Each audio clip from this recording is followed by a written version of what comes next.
أفكار للتوفير اقتصادية وموفرة للميزانية.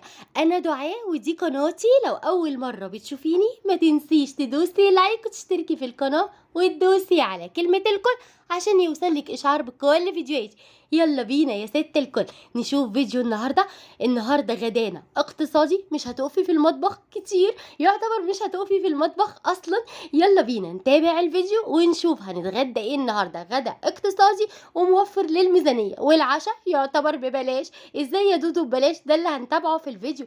صحينا من نومنا، فتحنا شقتنا الجميلة، وعملت احلى قهوة كده عشان اقعد اشربها بصي في الروقان. قبل ما ابتدي اعمل اي حاجة خالص افوق الاول.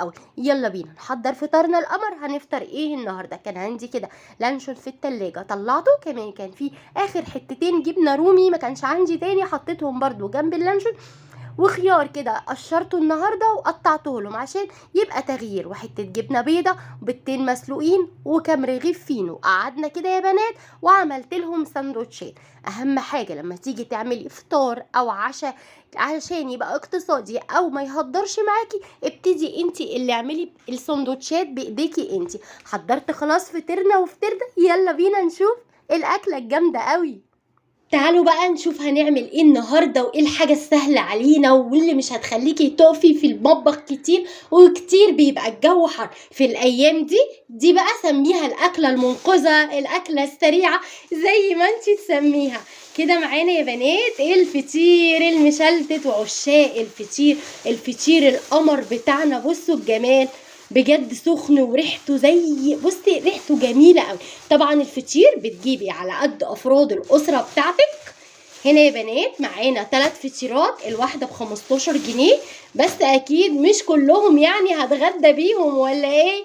يعني هبتدي امسك مثلا واحده، هقطعها مثلا اربع وهشيلها في الفريزر، وهخليه مثلا 2، واحده مثلا للغدا، التانيه ممكن كده العيال ينقنقوا فيها للعشاء. لو انت بقى لا عايزه تشيلي في الفريزر مثلا ولا للعشاء، خلاص هاتي واحده حلوه كده زي القمر ب15 جنيه، تبتدي ان انت تقطعيها كده زي البيتزا. وكمان معاها الجبنه القمر دي، الجبنه القديمه دي برضو من عند بتاع الفطير ب10 جنيه، حلوه جدا. بصي بقى ما يحلاش الفطير من غير الجبنه العسل بتاعتنا دي بقى. نطلعها بقى، عايزه تقطعي عليها قوطه، عايزه تقطعي عليها خيار، براحتك زي ما تحبي. وكمان العسل الاسمر بتاعنا، بصي اساس الفطير اصلا برضو. الطبق ده او العلبه دي ب10 جنيه. بصي الجمال والحلاوه.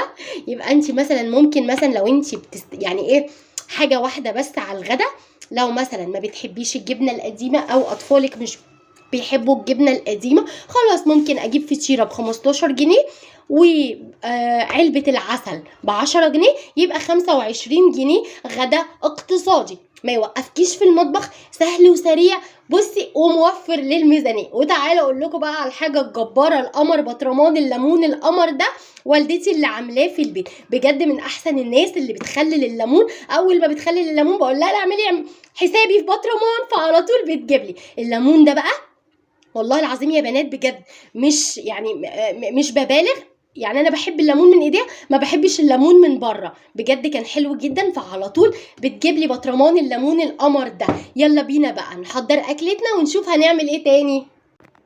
يلا بقى بينا نقطع الفطير القمر بتاعنا ده زي ما بقولك علشان يبقى اقتصادي على قد الميزانية او على قد افراد الاسرة. يعني في اسرة ممكن تكفيها فطيرة واحدة، في اسرة ممكن تكفيها فطيرتين. يعني لو الاسرة كفتها فطيرة واحدة ب15 جنيه، حلوة جدا. مش احسن ما تجيبي مثلا اكل وطبيخ وهتصرفي كتير، كمان ما وقفكيش في المطبخ خالص، وسهل جدا وسريع، ومفيش احلى من الفطير. وكتير يا بنات اقول لكم ممكن الفطير ينفع غدا، ينفع فطار، ينفع عشاء، ينفع بقى لو انت كسلانة ومش قادرة تقومي تعملي حاجة، أو كمان الجو حر عليكِ. أهو يا بنات كده قطّعنا الفطير بتاعنا علشان نقدّمه، وحطينا كمان الجبنة القديمة القمر والعسل، وقعدنا بقى اتغدينا بُصّي أحلى من الطبيخ، تحسّي كمان إن في طراوة كده. قعدنا كلنا، لو عايزة تحطّي على العسل طحينة براحتك، لو عايزة الجبنة القديمة تحطّي عليها حبّة زيت، تقطّعي عليها طماطم، تقطّعي عليها خيار، براحتك خالص. بس إحنا الأكترية ابتدينا ناكل الفطير بالعسل، سهل وسريع. خلاص اتغدينا، يالّا بينا بقى أفتح التلاجة بتاعتي وأشوف عندي إيه، علشان يبتدوا يحلّوا بيه. لقيت عندي كده يا بنات طبق عنب كده أهو يا بنات، بُصّي مغسول، طول ما أنا واقفة عمّالة أنقنق منه. بجد العنب من الحاجات الحلوة جدًا، لمّا بتبقى في الصيف بتبقى لذيذة، وكمان ممكن تفطري جبنة وعنب أو تتعشي جبنة وعنب، والله في ناس كمان بتتغدى جبنة وعنب زي الجبنة وبطيخ. كمان لقيت عندي مانجايتين كده حسيتهم مش هيطلعوا مسكرين، فقُلت خلاص يا بنتي يا دودو، بدل ما أنتِ تفتحيهم وما يطلعوش مسكرين، يالّا بقى نضربهم في الخلاط كده بكام مكعبة من التلج علشان تبقى ساقعة في الحر اللي إحنا فيه ده، ونبتدي نروق على قلب العيال.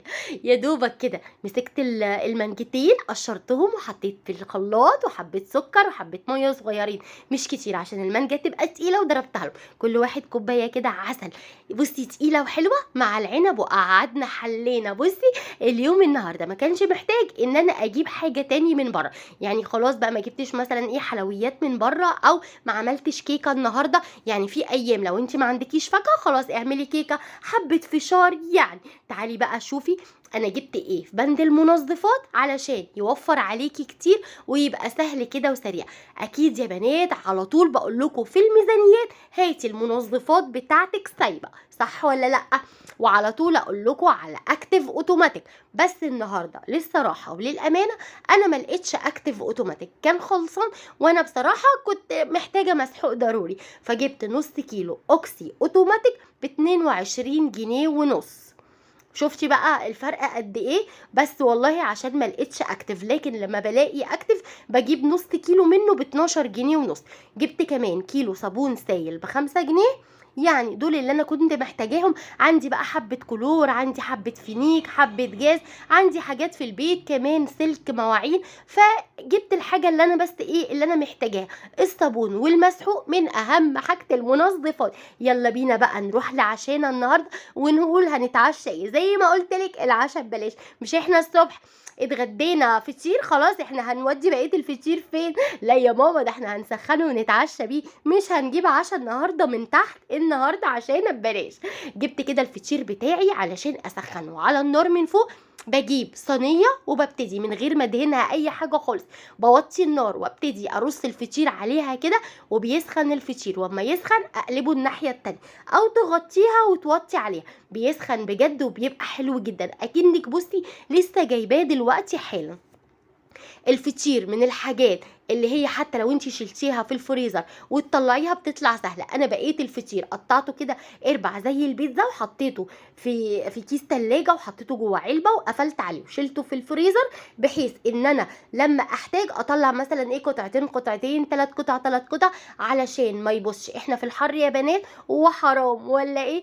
فطيره ب15 جنيه ممكن تكفيلك غدا من 5 ل6 افراد، هتوفري في الميزانيه. عايزه تاكلي جبنه قديمه، عسل، من الاكلات الحلوه، افكار للتوفير في مصروف البيت هتفرق معاكي كتير. النهارده اكلتنا سهله وسريعه واقتصاديه، ما وقفتكيش في المطبخ خالص، صح ولا ايه؟ حسيت النهارده يوم الدلع يا بنات، اليوم اللي انا ما بقفش فيه يعني كتير في المطبخ، او وقت والله بيبقى وقت الدلع بتاعي كتير يا بنات. بنفضل واقفين كتير في المطبخ والترويق، والاطفال عايزه حاجات. يلا الحمد لله. حضرتي بقى لحاجه المدرسه ولا لسه؟ لو حضرتي لحاجه المدرسه قولي لي استعديت، لو ما استعديتيش كده لسه زي حالاتي قولي لي لسه يا دودو.